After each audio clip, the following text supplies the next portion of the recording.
โอ้ยโอ้ย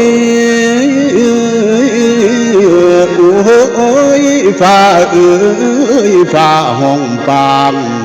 สาวใดเป็นน้องแม่ห่างกันมาพี่เห็นพี่บ่สั่งพี่บ่สั่งโอ้ย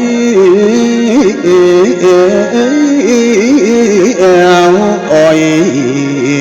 โอ้ยโอ้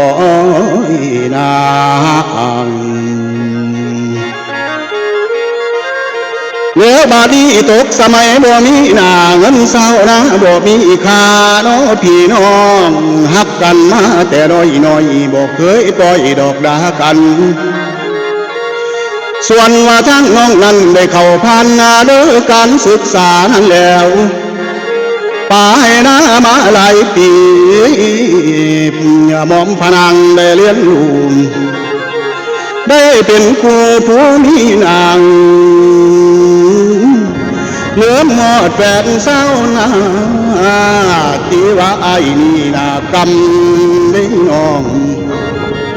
ความหวังไอ้ได้ดีน้ำคือสิป่าปล่อยทิมขลงนำดอกลองไหลกินเคยหอมคือดอกไม้กะสีสาบปุ๋ยขาวเบื่อพี่สายเศร้านาสาบกลมดอกลงฟ้าการศึกษาบ่มีหูบ่คือไอ้เบาหูใส่จบสั้นปอสีเป็นเศร้านะยังไงนี่ทั้งน้องจึงไม่เหมือนไอ้นี่ว่าสิเอิญน้องบ่อวยตามองน้องต้องหาคนมียศสั้นสาเบียนผู้เลี้ยงลูกเป็นควงเบาคู่ผู้มีนานเหลือมเศร้านะผู้สู้เก่าเงินขายเข่าอยู่นะเงินขายป่าเนาะอยู่น้ำเงินขายอ้อยดอกอยู่สวนแม่นสิย่อมอมมวนในน้องใจบ่พอใจพุ่นแล้วเงินเป็นไผเด้อเป็นพิษต่อหยดทาเนาะบรรดาสัน